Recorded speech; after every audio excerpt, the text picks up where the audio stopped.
Podcasting orang yuk. Selamat datang kembali di Podcasting Orang Yuk. Nah, kebetulan hari ini balik lagi bersama saya, Federico, host kece kalian ya. Nah, jadi hari ini saya juga lagi bersama narasumber yang super sekali. Ya, di sini sebelah saya ada Pak Budiman. Oke, mantap. Nah, Pak Budiman ini seorang pakar IT ya, dan juga seorang praktisi Budi saya Pak ya. Nah, sebelum kita lanjut, saya ada sebuah pertanyaan nih Pak. Nah, jadi saya ini kan seorang mahasiswa di jurusan teknik informatika juga. Nah, di semester 1 dan semester 2 banyak orang yang nanya ke saya, gimana cara buat ini sih, gimana cara coding ini. Tapi mulai masuk ke semester 3 ke 4 itu udah mulai jarang yang nanya. Terus saya heran kenapa banyak yang nggak nanya lagi. Oh, ternyata ChatGPT udah lagi marak-maraknya. Nah, ketika ChatGPT ini udah berkembang semakin pesat Pak. Nah, saya ini pengen nanya Pak, apakah ChatGPT ini bisa mempengaruhi penelitian ke depannya? Apakah penelitian ke depan ini lebih banyak 70% itu dilakukan ChatGPT dan 30% dilakukan manusia? Menurut Bapak itu gimana? Kalau secara mesin yang nggak bisa cepat dikejar sama ChatGPT itu adalah kreativitasnya. Banyak pekerjaan rutin yang bisa digantikan oleh GPT. Jadi penghitungan segala macam itu bisa digantikan oleh GPT.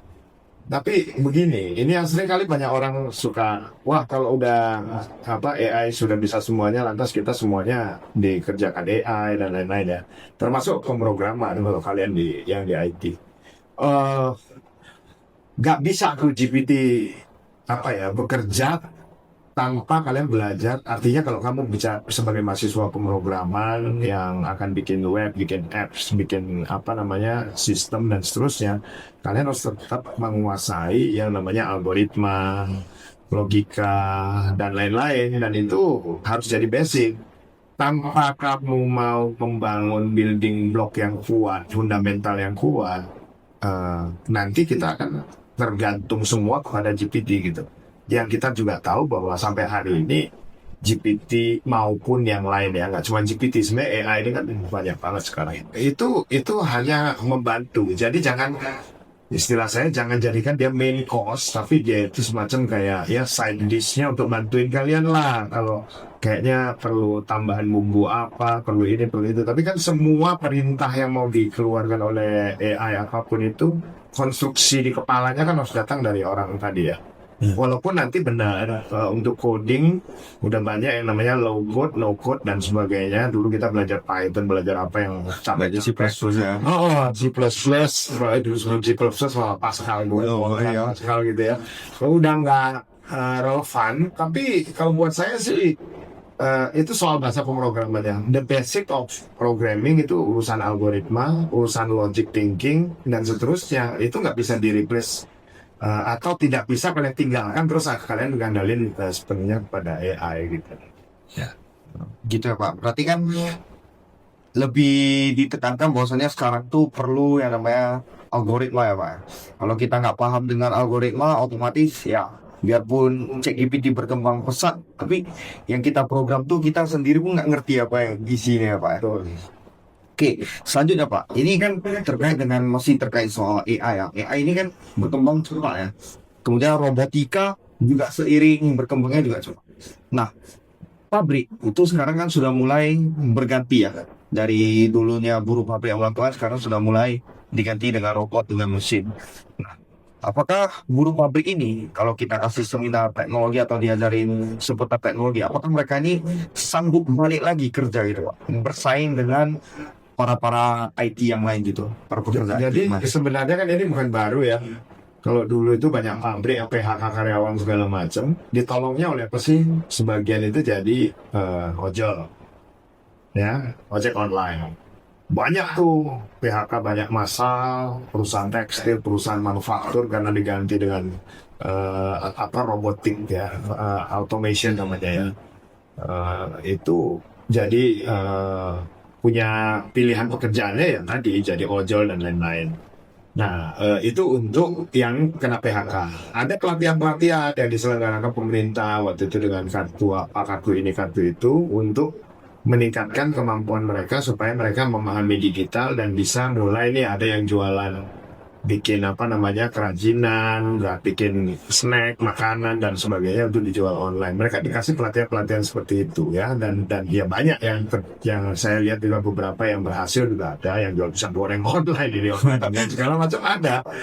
Tapi itu kan antisipasi bahwa ke depan makin otomatisasi atau robotika robotik itu jalan, semakin sedikit tuh peluang orang untuk menjadi buruh kasar karena di replace oleh ini kan, karena kuncinya tadi semua yang bisa dilakukan repetitif itu berulang-ulang ya, itu ada potensi untuk digantikan oleh robot pasti.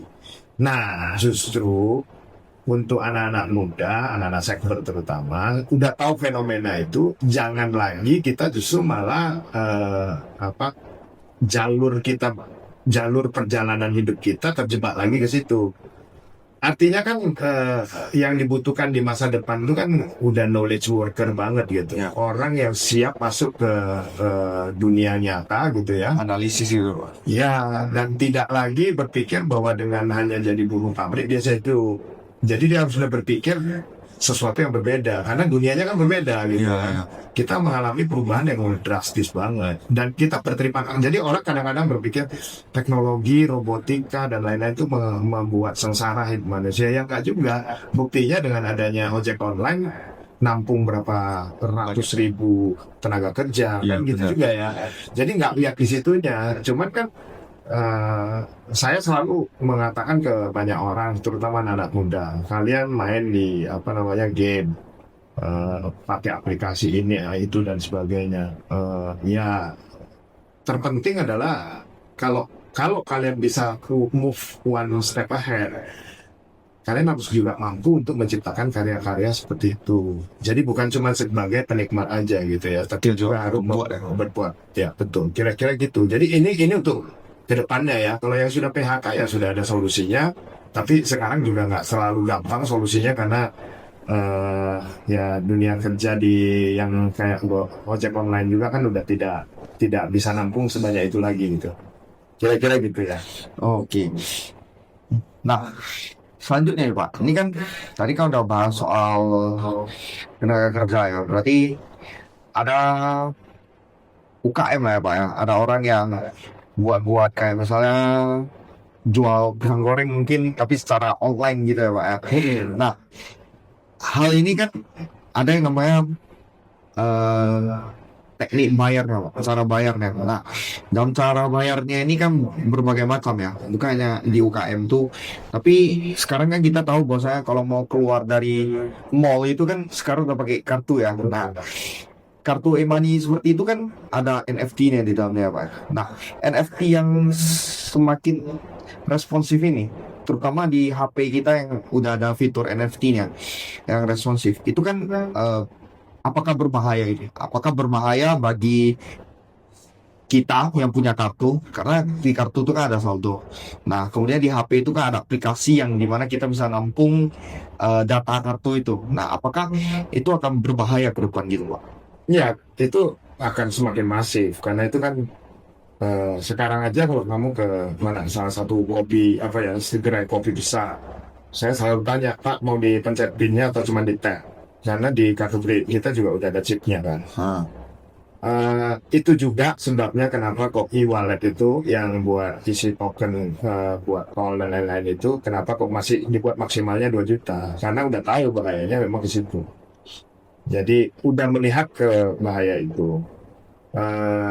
Saya sih mau ngomong bahwa in the future kita perlu digital intelligence dan jangankan urusan itu, kalian dikirimin kan kartu undangan pernikahan entah dari siapa nomor ngadu kalanya masih kalian pencet kan kira-kira terus data lu ketolong. Apa bedanya dengan yang kamu khawatirkan tadi itu? Iya. Nah itu semua soal digital intelligence. How smart you are untuk memahami fenomena digital ini. Kemarin waktu saya sharing, saya kan udah bilang juga, meskipun di IG, TikTok, Facebook segala macam kamu private, tetap datamu itu tidak private.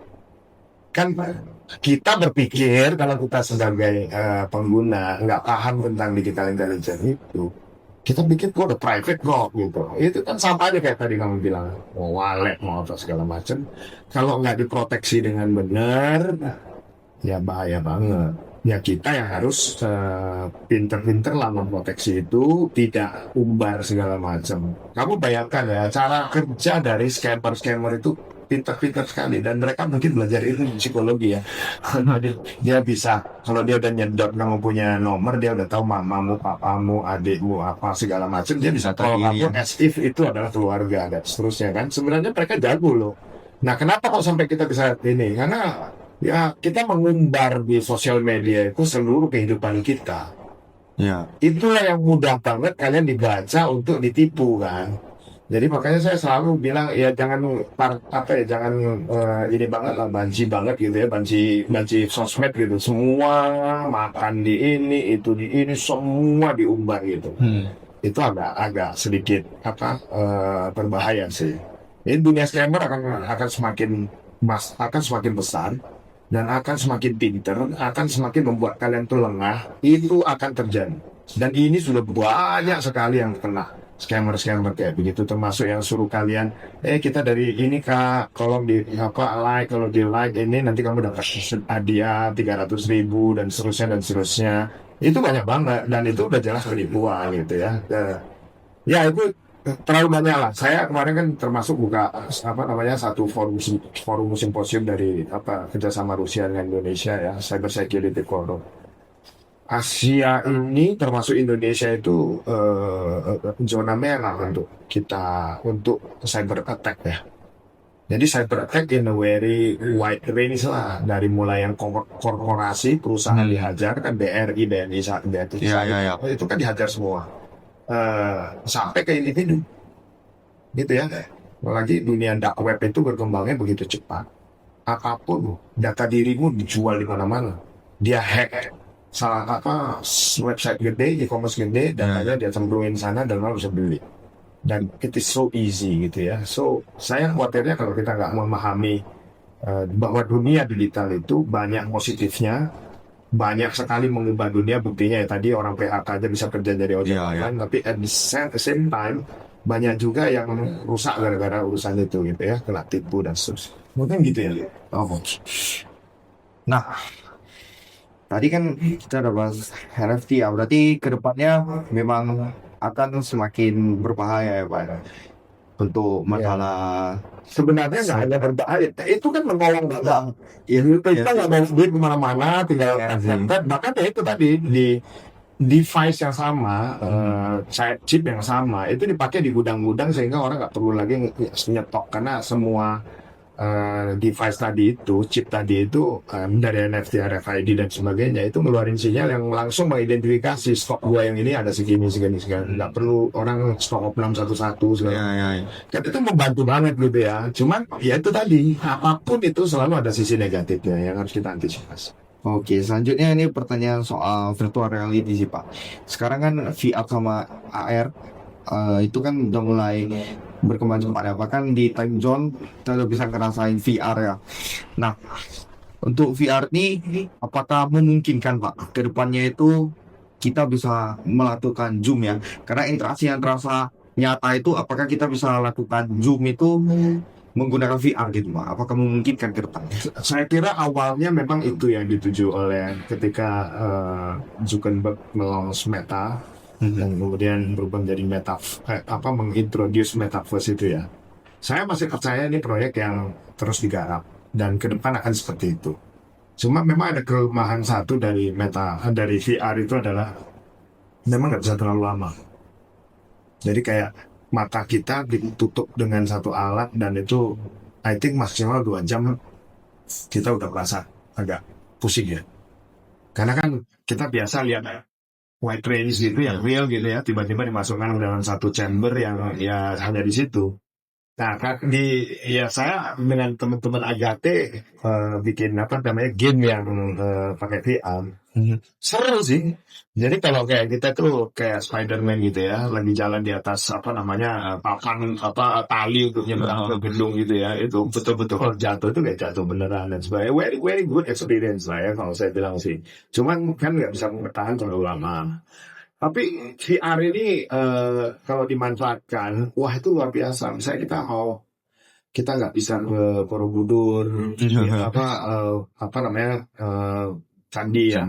Itu kalau di VR kan dari lantai bawah sampai lantai atas gitu. Itu dikasih cerita, orang tinggal pencet panel terus dikasih cerita sambil dia jalan gitu ya.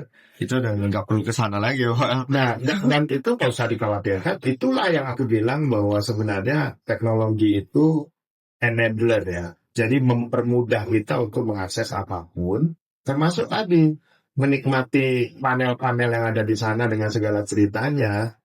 Kita nggak perlu harus ke Borobudurnya. Dan kalau kita udah sampai ke Kamabil Bangga, katakanlah yang sisi barat gitu ya, oh belum selesai, sisi timur kan kita tinggal berhentiin, kita kerja dulu, nanti balik lagi juga bisa. So, aku berharap ke depan ya kita memikirkan semua teknologi itu untuk bagaimana mengembangkan tadi ajaran-ajaran yang kita udah pelajari itu menjadi lebih hidup gitu ya, dan lebih kekinian, lebih nyambung dengan teman-teman Gen Z. Keren banget ya gua kalau bisa masuk pakai VR. Keren banget kalau bisa bikin main game yang ceritanya dari Sriwijaya sampai ke Majapahit. Itu keren banget. Langsung ngerasain sejarah. Ya, kita langsung ngerasain sejarah dari tahu dulu itu ada Balaputra Dewa, dulu itu ada Muara Jambi di sini, di Muara Jambi ada apa segala macam. So kan males nih anak-anak Gen Z suruh belajar sejarahnya. Tapi kalau suruh main game, kan kalian main Three Kingdom ya? Benar. Kan main iya dong, main Three Kingdom lah, main apa, pokoknya banyak cerita-cerita epic di dunia ini yang dituangkan dalam bentuk game dan banyak yang lain kan gitu ya. Nah, kenapa kok nggak kita juga melakukan hal yang sama? So banyak ide yang harusnya masih relevan. Jadi bukan semacam kayak apa ya, teknologi akan jauh meninggalkan ini terus yang lama-lama udah nggak laku usang, enggak, cuman bagaimana memodernisasi itu gitu ya, termasuk kita kalau apa namanya anak ada yang berhalangan datang kebaktian di wihara ya nggak sempat dengerin ceramah dharma, kita bisa ceramah itu diupload diedit sehingga mereka tetap bisa belajar agama Buddha. So, I mean, inilah yang harusnya dilakukan oleh teman-teman Buddhis ya, sehingga bikin belajar Dharma itu sesuatu yang menyenangkan gitu, sesuatu yang fun gitu, nggak kaku-kaku amat gitu ya. Itu sebenarnya sih. Nggak boring gitu ya. Iya, nggak boring. Coba bikin game-game untuk anak-anak kecil belajar tentang riwayat hidup muda utama gitu ya, tapi dalam bentuk game. Nah, kan menyenangkan gitu ya. Siapa? Ada teman kita namanya Oki yang bikin phone game itu ya, yang tahu bulat. Nah, itu kan game sederhana tapi menarik gitu. Iya, benar. Ya, sama kita juga bisa bikin game-game. Game riwayat. Iya, why not ya? Jadi kita mereka daripada capek-capek baca buku dan sebagainya, main game itu dia sampai bisa tamatin sampai Buddha Parinibbana. Iya. Kira-kira gitu. Menarik. Benar. Oke. Nah, berarti VR ini bisa aja ke depannya berinteraksi tapi jangan salah lama-lama ya Pak ya tadi ya. Ya, sampai nanti barangkali ada alat yang bisa membuat itu menjadi ya bisa tahan lebih lama dari sekarang lah ya. Oke. Nah, untuk selanjutnya ini kan tadi masih sama, tadi kan NFT itu kan yang fisik ya Pak ya. Nah ini sekarang yang sering terjadi di dunia maya yang kiriman-kiriman undangan itu Pak. Kiriman-kiriman undangan itu kan banyak user yang mungkin dia lalai atau ketidaktahuan ya Pak. Mohanya itu timbul gitu ya Pak. Ketika hal itu datang, dia tidak mencari tahu lebih ataupun wisdomnya kurang Pak. Nah, itu akan mengakibatkan kehilangan datanya Pak. Nah, apakah menurut Bapak nih apakah ada cara gimana sih orang nih menghindari hal itu? Karena kadang kan walaupun kita tahu rasa penasaran itu muncul gitu Pak. Saya pengen tes deh. Web pas di tesnya itu datanya hilang Pak. Nah, sebaiknya gimana gitu Pak? Itu yang tadi saya bilang soal digital intelligence ya. Itu penting. Jadi jangan buta tentang digital, jangan cuma jadi pengguna tapi harus tahu di belakang itu apa. Tapi itu kan sulit Pak. Iya saya tahu. Nah yang kedua di Buddhism itu diajarin dengan banget gitu ya pengendalian diri yang kita bilang mindfulness tadi. Ada motor nggak dikenal, kalian langsung mau pencet aplikasi yang ditaruh di dalamnya. Itu kan kebodohan ya, abija gitu ya. Kenapa bisa begitu, penasaran ya enggak? Ya. Itu karena nggak ada stopping kontrolnya, nggak ada elingannya, tidak ada mindfulnya, jadi kejebak. Banyak sekali penipuan-penipuan yang akan terjadi ke kita hanya karena kita nggak mampu mengendalikan diri. Nanti ada anak-anak muda yang masuk ke situs-situs dewasa, situs-situs judi, situs-situs apa, dan websitenya tuh kan di sana tuh banyak yang bisa nyedot data kita. Benar-benar. Ya, kena nanti kita juga kan di situ ya. Belum lagi kalau kalian begitu nggak bisa mengendalikan diri, kan sekarang banyak yang live tadi tuh ya, Bigo live. Ya. Terlanjur itu nggak tahu kalau di ujung sana kalian di kamera, kalian punya apa direkam, terus habis itu digunakan untuk ngancam. Dan kalian pikir, gimana lu bisa ngancam gua? Ya gua bisa ngancam dong, gua udah tahu nomor lu, gua udah tahu IG lu, gua udah tahu ini, gua sebarin video lu, ya lu habis lah. Di situ diperas. Dan udah banyak yang kena kejadian kayak gitu. Udah hilang ratusan juta ya gara-gara urusan gitu. Simple, tapi karena kita makanya berguna kalian 3 hari kemarin itu belajar mindfulness itu kan. Ya. Kan semua mobil kalau dikasihnya cuma gas nggak ada rem ya pasti masuk jurang. Ya. Nah justru karena ada pelajaran mindfulness, kalian dikasih waktu untuk keren, untuk mikir ini perlu nggak gue lakukan ya. Ini saya cerita baru 1-2 case yang tadi itu ya. Di luar sana berapa banyak case yang kita hadapi itu ya, yang dipancing dengan bantu klik aja kak, nonton video ini aja kak, nanti dapat duit. Karena nggak tahu di belakang. Jadi kalau saya ya yang udah melambintang berapa 30 tahun di dunia profesional, dunia nyata itu, yang kalian masih sekolah, kuliah gitu ya. Mungkin belum lahir, Pak. Nah, itu ada yang disebut dengan too good to be true. Too good to be true itu sesuatu yang visi gitu ya. Segampang itu, ini gitu ya. Ini pasti ada something wrong. Selalu harus punya kecurigaan seperti itu. Karena kita malas diri gitu. Sebelum melangkah kita cek, masa bisa semudah itu? Oh ternyata pancingannya dikasih begitu. Belakangnya kamu dihajar gitu kan. Ya kayak tadi live kayak begitu, terus tiba-tiba ternyata apa kamu ketahui video kamu direkam gitu ya, terus kemudian digunakan untuk ngancemin kamu. That's what happened di dunia ini. Dan tikus ya Pak. Ya, dan itu terjadi di semua anak muda yang merasa penasarannya tinggi tapi nggak dibekali dengan mindfulness gitu. Kena dia. Yang kena dia nanti dia morotin teman-temannya lah, orang tuanya, duitnya sudah banyak kasus. Iya. Ya Pak. Nah tadi kan udah ngebahas soal ini ya, berarti kita harus sering mindfulness ya Pak, menghadapi hal itu ya. Nah, masalah klik-klik ini Pak, ini kan ada kaitannya sama judul pinjol ya. Kemarin ada satu film gitu Pak, dia awalnya ya karena klik link gitu Pak, dia klik link masuk main ya kan, awalnya sih dikasih menang dulu Pak, menang 2-3 kali, habis itu diajar, habis kan, udah habis uangnya, pinjam, tapi kan nggak tahu pinjam kemana kan Pak. Rupanya di aplikasi itu ditawarin lagi. Nah ini ada aplikasi pinjam. Jadi kayak dirantain gitu Pak. Memang. Sampai akhirnya bunuh diri sih Pak. Nah itu kan berbahaya kan. Nah apakah ada cara gitu? Aku bilang pertama ya, kamu lihat kasus kriminal yang terjadi di Indonesia. Di atas 50% terjadi gara-gara apa? Kriminal karena kalah judol. Kriminal terjadi karena dia diuber-uber pinjol, udah nggak bisa bayar, dia terpaksa melakukan tindak kriminal. Ujung-ujungnya yang nggak mau melakukan tindak kriminal, nyelakain orang lain, dia bunuh diri. Jadi sedemikian parah ya yang terjadi. Sekarang persoalannya kan gini. Banyak orang yang main judol itu berpikir bahwa dia bisa menang. Ya. Gini. Kalau kamu kumpul teman-teman main, itu aja masih bisa dicurangi kalau ada teman kong kali pok. Iya. Ya, ini kita bicara dunia nyatanya dulu ya. Ini orang real 5 orang main, ada 2-3 orang yang kong kali kong aja lu pasti kalah. Iya benar. Kan gitu ya. Mau main saksa, mau main blackjack, mau main apa botan. Sudah kerja sama ya. Kan gitu ya. Real ya di depan mata kita. Ini yang melawan komputer. Lah kita ini orang programming gitu ya.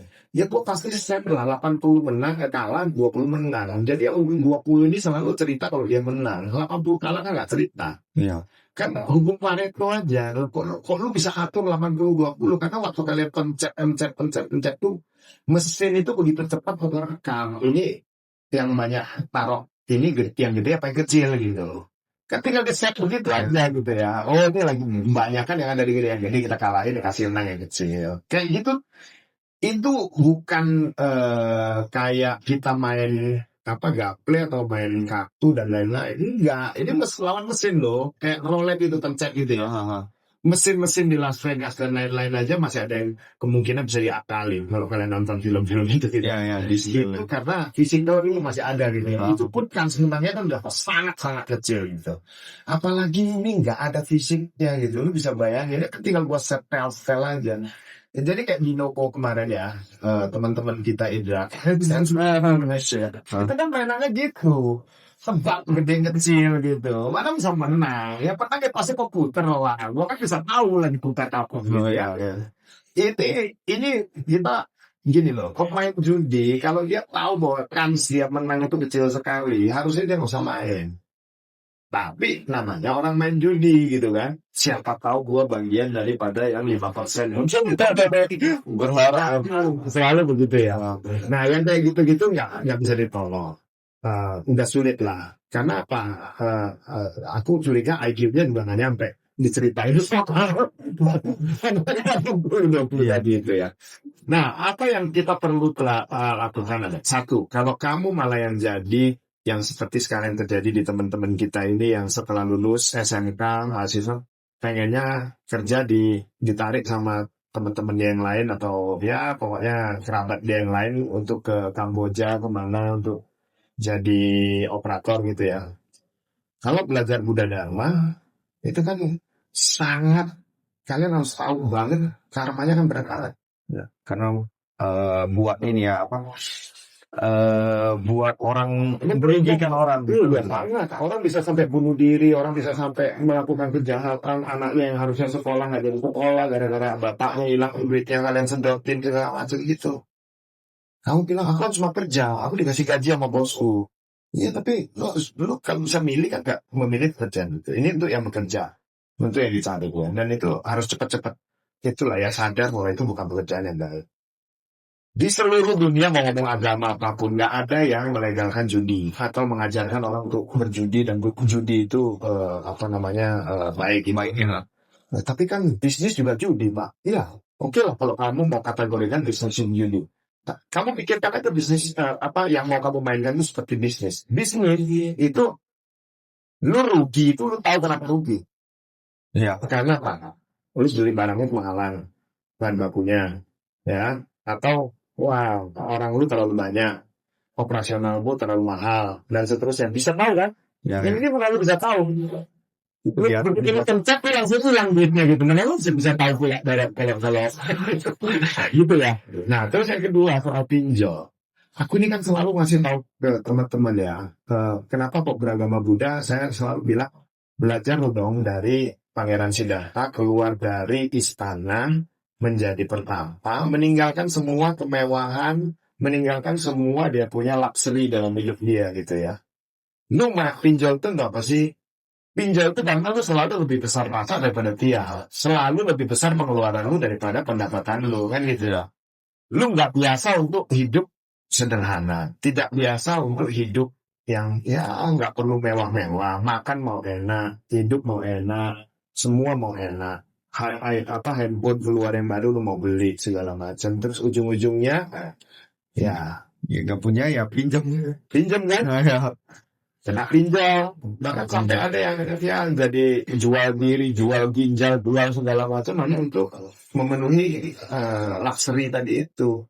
Beruntung kalau kalian belajar dari guru Buddha yang dari awal kita disuruh untuk hidup sederhana. Even setelah jadi biku pun dan mencapai pencerahan pun masih tetap bermodalkan jubah dan patah kan begitu ya. Nah, kok kita ini sebagai muridnya yang harusnya memahami banget dunia ini harus dihadapi dengan cara yang sederhana seperti itu. Kok malah kita yang jadi harus menumpuk segala macam kekayaan, label dan lain-lain sehingga bikin kita susah kan? Iya. Lu udah biasa makan mewah gitu ya, tiba-tiba makan sedikit pecel di pinggir jalannya rasanya udah kayak mau mati gitu kan, aneh gitu. Hidup ini kayak apa sih lu bikin gitu? Ya akhirnya lu terjerat pinjol dan sebagainya. So pinjol ini kalau bisa nggak disentuh lebih baik. Nah, pinjol sama judol ini saudara kandung lah ya, Saudara kakak kandung. adik ya.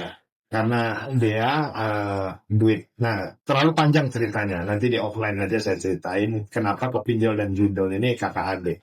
Karena apapun yang lu kalah di pinjol itu jadiin di judol itu jadiin pinjol. Nyambung kalah, gitu, Pak. Nyambung itu kayak gitu. Total dikumpulin ke PM gitu ya. PM itu lah dijadikan dana untuk pinjol. Jadi diputar ya. Putar-putar lagi. Makanya di situ judol itu ada pinjolnya ya. Oh, iya. Itu yang mudah gitu. Berarti duit dia dijadiin modal orang ini buat dia pinjam balik lagi. Pinjam duit sendiri ya, Pak. Walaupun lu menang judol, kalau orang Jawa di daerah tanah Jawa itu selalu bilang duit setan dimakan jin. Lu menang itu nanti cepat hilang juga. Jadi percayalah, apapun yang kamu dapat dengan gampang, hilangnya juga gampang. Seperti itu selalu. Ya, apalagi lu kalah gitu kan. Iya sih. Oke, nah selanjutnya ini kan kita bahas masih soal pinjol ya, Pak. Nah, kalau dulu peminjaman kan bentukannya pakai kertas ya, Pak, pakai uang kertas ya. Uang kertas itu kan dicetak ada batasnya. Nah, untuk pinjol kan bentukannya angka ya, Pak. Nah, angka itu kan nggak bisa kita batasi, Pak, nominalnya. Nah, apakah ini akan mempengaruhi inflasi, Pak? Terutama kan Wah, pinjol yang dikasih itu kan ya orang yang pinjol mana mau tahu gitu ya Pak kan. Mereka pengen lu pinjam makin banyak gue makin untung. nah itu variabelnya terlalu kecil atau satu di antara sekian. Inflasi itu variabelnya besar, banyak banget. Salah satunya Makassar itu nyetak duit ratusan triliun itu bisa menciptakan inflasi. Betul. Ya, karena kan ini duit Yang nggak win ya, nggak Pak. asli kan? Ya. Iya. Duit bodong kan itu ya. Tiba-tiba beredar di masyarakat dan banyak gitu. Negara hanya mengeluarkan katakanlah 1.000 triliun untuk beredar. Tiba-tiba ditambahin sama dia 1.000 triliun lagi 2.000 triliun. Orang jadi gampang banget beli apapun gitu ya. Bahkan kalau nggak gampang banget beli apapun karena banyak uang palsu itu ya harganya naik lah. Itulah disebut inflasi gitu. Tapi semudah itu kan inflasi cuma karena variabel itu enggak. 1.000 variabelnya banyak sekali. Makanya bolak-balik kalau kalian nanti udah belajar saham, belajar forex, akan tahu tuh tiba-tiba the Fed di Amerika naikin suku bunga, turunin suku bunga, tiba-tiba Trump menang. Nanti urusannya apa nih gitu ya. Itu tuh di seluruh dunia itu kaitannya itu sangat banyak. Termasuk ya itu tadi dana yang tadinya diinvestasi di Indonesia dalam bentuk main di pasar saham sampai ke investasi real di pertambangan dan lain-lain. Itu begitu tiba-tiba ada gerakan apa di mana, itu duit bisa tiba-tiba hilang pindah ke negara lain, pindah itu 1.001 gitu ya. Jadi saya nggak mengatakan bahwa pinjol yang tadi angkanya angka digital nggak ada itu ada pengaruh tapi very small lah ya, nggak sampai gitu-gitu amat gitu. Karena muternya di situ-situ lain. Jadi dia nggak akan mempengaruhi, nggak akan jadi faktor utama gitu ya, Nggak Pak, akan. mempengaruhi ya. Sebenarnya tetap aja namanya underlying ya. Underlying itu artinya kamu punya 100 M itu pasti 100 M itu ada datanya dari gaji kah, dari apakah itu kan selalu harus kalau di balance itu harus akur kanan kirinya gitu kan. Iya benar. Jadi kalau kamu bentuknya pinjol sekalipun gitu ya, itu pasti akan datang dari sesuatu di sini. Nah sesuatunya apa nih? Ya judol. Kemarin hilang 100 M ya di sini ya. Jadi kamu beli pinjol gitu kan muter di situ lagi gitu. More or less. Walaupun kalau kamu lebih jauh lagi, kita bisa ngomongin soal PPATK punya itu ya, cryptocurrency, orang yang mau money laundering.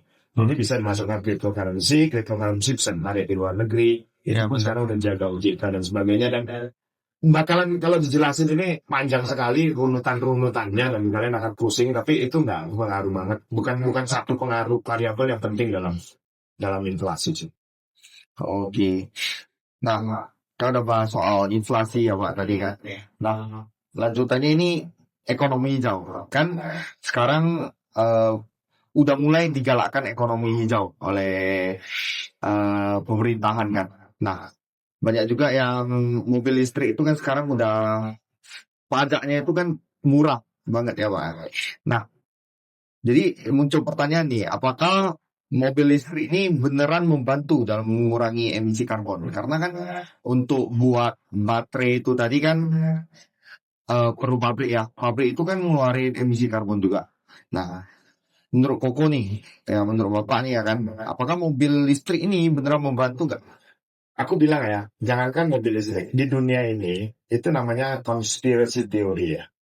Teori konspirasi itu banyak banget, termasuk konspirasi soal bumi ini bulat atau datar dan sebagainya. Itu konspirasi teori. Nggak ada dong satu inisiatif apapun yang nggak ada side effect-nya. Selalu apapun inisiatif itu ada side effect. Sebaik-baiknya orang harus ini gitu ya. Pasti ada side effect yang lain gitu ya. Jadi termasuk EV tadi itu. EV itu pasti ada side effect-nya. Nah, side effect-nya bukan cuma sekedar pabrik yang bikin itu kan, apa teorinya teman-teman yang bergerak di LSM itu ya, yang bikin teori.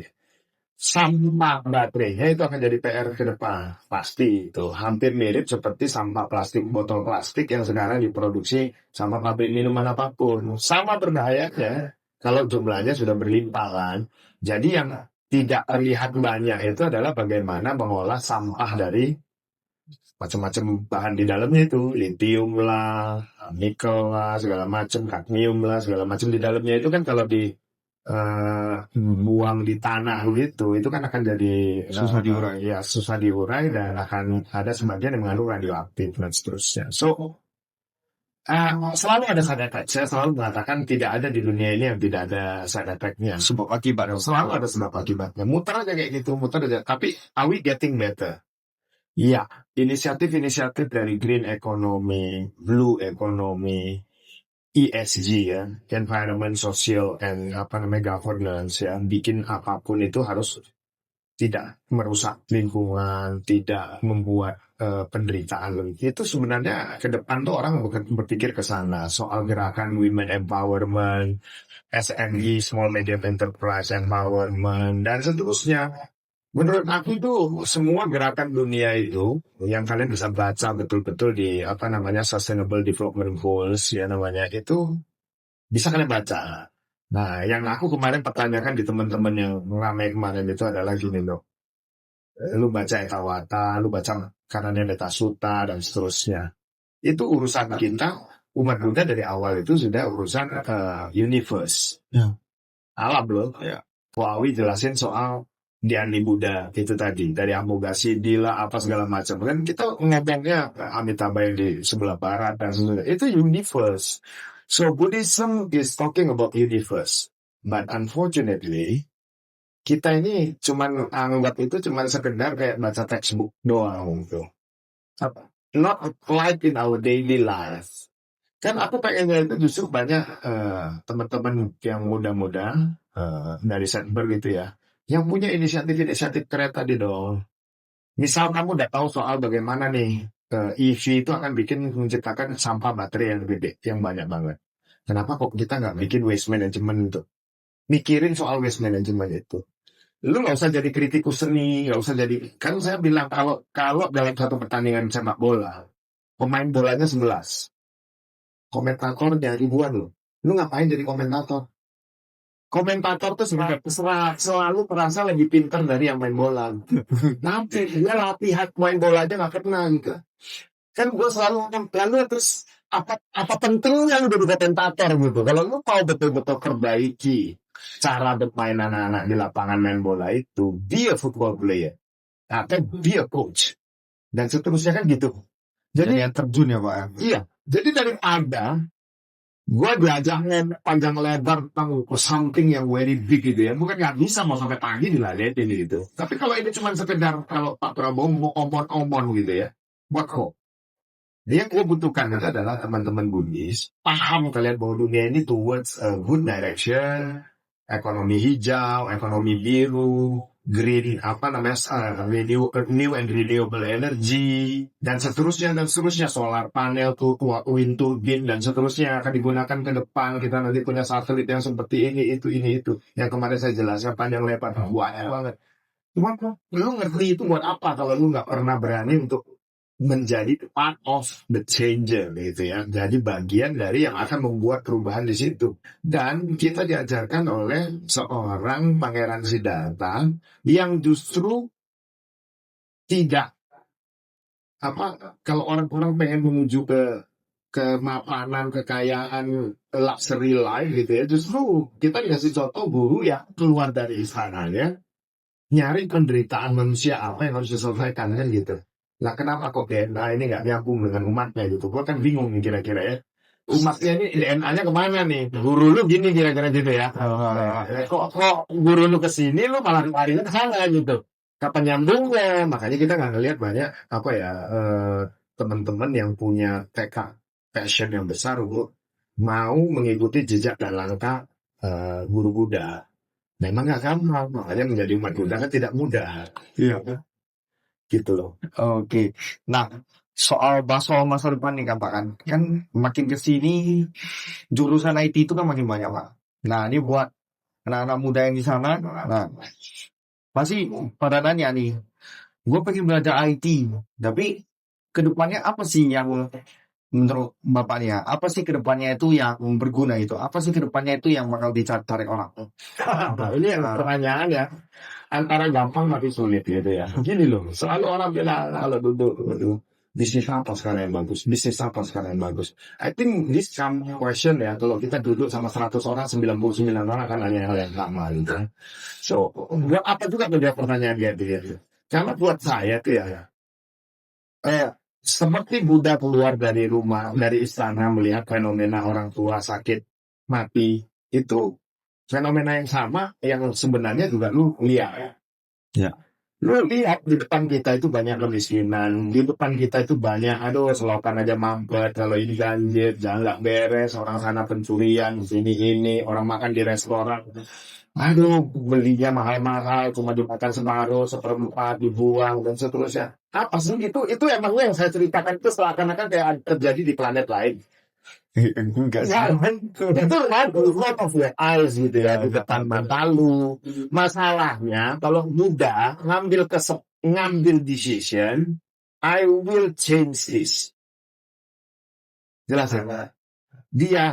Gua mau kanan. Aku mau cari obatnya. Keluar dia dari istana. Gua mau cari obatnya. Kalau kita, gua mau sembuh. Semoga besok gua nggak lihat lagi fenomena ini kan kira-kira gitu. Ya. Kalau kita jadi kayak burung unta, harimau lewat, waduh, gawat media mau merekam gua. Gimana caranya? Gua sembunyiin kepala gua dalam pasir. Mudah-mudahan dia lewat. Mantapnya kan gede. Kan kita selalu kayak gitu, berpura-pura menyenangkan diri kita. Aduh, jangan urusan gua deh, yang urusan ini, itu urusan orang lain aja gitu. Nah, sebenarnya Iya, lu tanya kira-kira apa nih besok yang akan terbaik untuk kita kerjakan nih kok. Gue bilang lu lihat di luar sana begitu banyak penderitaan. Make it as a business. Itulah social corner. Lu mampu nggak ubah botol itu jadi biji plastik? Lu mampu nggak ubah apa yang ada itu yang rumput itu menjadi modest fashion. Modest fashion itu berarti kainnya, fibernya dari alam dan seterusnya. So there's a lot of things. But again kan gue udah bilang kan, lu mau jadi burung unta yang kepalanya lu masukin ke pasir pura-pura nggak ada semua yang ini, atau lu mau jadi kayak guru kita. Oh, gue lihat fenomena ini harus diselesaikan, cari obat. Kalau enggak penderitaan akan terus berlangsung kan gitu ya. So it's a choice. Lu mau ngomong di bidang apapun itu choice-nya banyak. Jadi event pertanian, peternakan, perikanan, apapun sektornya di kita itu, tinggal lu mau buka mata aja dengan penderitaan yang ada, itu dapat semua kok. Masalahnya kita nggak di-train untuk punya DNA seperti guru kita, walaupun lu beragama Buddha, tapi DNA-nya kok jauh banget gitu. Nah, mudah-mudahan dengan kita bahas ini, semua recall lagi nih. Apa sih bedanya yang diajarkan Buddha dengan yang lain? Ya tadi itu. mudah itu kasih tahu contoh dan praktek yang nyata, Pak. Nggak diambil dari yang manapun, karena yang dia ceritakan adalah yang dia alami.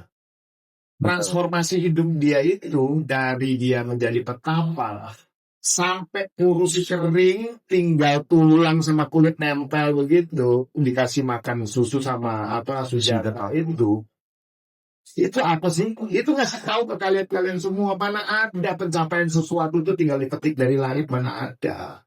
Harus proses, Pak. Prosesnya kan sulit. Nah kalau kita udah nih DNA guru agung kita nih ya. Tapi pengennya hidup tuh yang enak, yang nyaman, yang santai kan nggak nyambung banget gitu ya. Di sini sampai tinggal kulit sama tulang, sampai dia hampir aja mau pingsan. Sementara di sini masakan mamanya nggak enak dikit aja udah komplain gitu kan, gue bingung nih. Ini umat Buddha yang mana sih ini? Gue bingung nih kira-kira ya.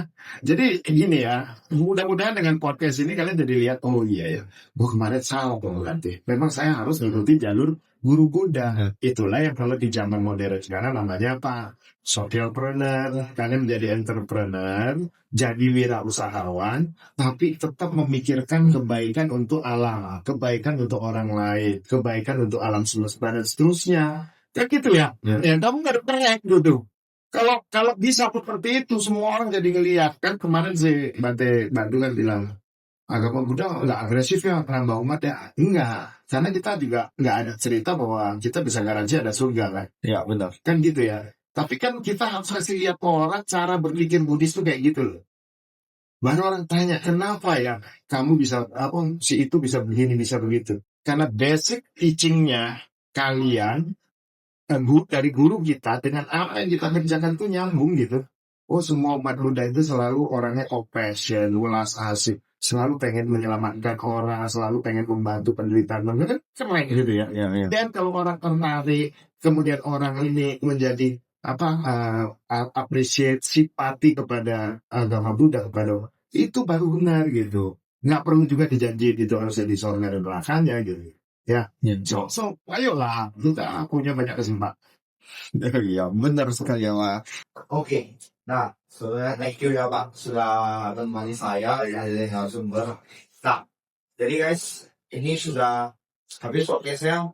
Nah, jadi tadi udah bahas banyak soal teknologi dan kita kaitkan dengan Buddhisme. Jadi teman-teman, yang paling penting itu apa? Biarpun teknologi berkembang cepat, nah kita itu tak harus selalu sadar, selalu harus waspada, terutama buat yang tadi yang jauh itu sama juga harus tetap sadar ya, bahwasannya kita itu jangan sampai terjerat di sana. Nah, itu aja guys. Sampai jumpa lagi di podcast selanjutnya. Dadah.